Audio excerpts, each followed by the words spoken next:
Towards the end of July, the FCA issued its consultation paper for the Guidance Guarantee. What's the broad context for this? Well, the Guidance Guarantee is a core part of the freedom and choice reforms that the Chancellor announced in his budget earlier this year to change the way that we access pensions. The Guidance Guarantee is free, impartial advice for all savers in pensions to access at the point at which they retire. So how does this fit with the government's response to the freedom and choice consultation announced on the 21st of July? Well, on the 21st of July, the Treasury announced that the Guidance Guarantee would be run by the Money Advice Service and the Pension Advisory Service in a project organised by the Treasury. What this consultation now looks at is what that guidance will actually involve. Let's look at the FCA consultation. What areas does it cover? So it covers the standards that the guidance providers will have to adhere to, and it also looks at how the guidance will be funded, how the levy to fund the Guidance Guarantee will work. Now, you've mentioned the guidance standards. What are they? Well, the consultation sets out the high-level principles for how the guidance would work. And it's important to remember this is a consultation, so they're looking for feedback and input before they set the final rules for how the guidance will work. But what it does say is that it will be free at the point of use. It should be tailored to the individual consumers with individual information to try and make sure that it fits their needs. However, it will not make recommendations about specific products or advisors. But it can be used as many times as the user wants. It's unlimited access. Now let's look at the levy. What does the consultation say about this?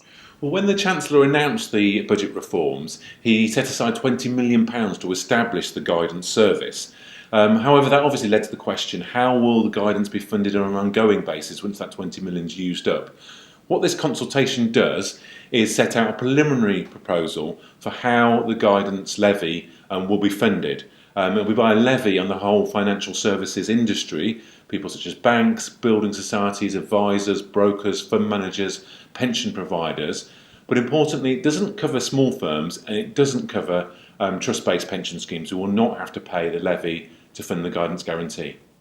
What does the consultation document have to say about what this means for pension schemes?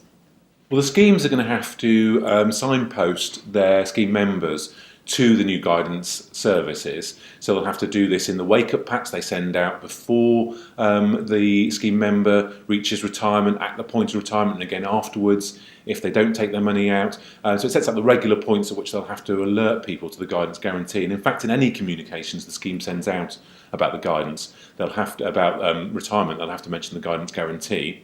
There's no requirement though for them to check that the person has used the Guidance Guarantee before they get any cash out of their scheme. So it's just a requirement to refer people to it, not to check that they have actually used the guidance. But they do have to try and alert people to the tax implications of taking cash out.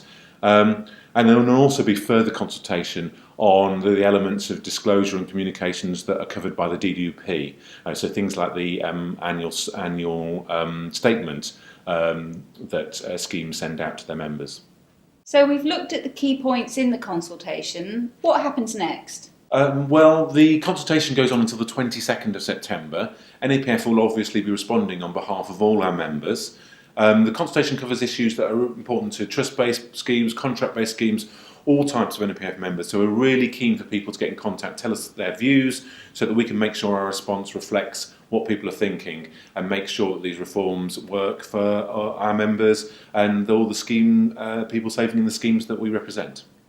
Thank you.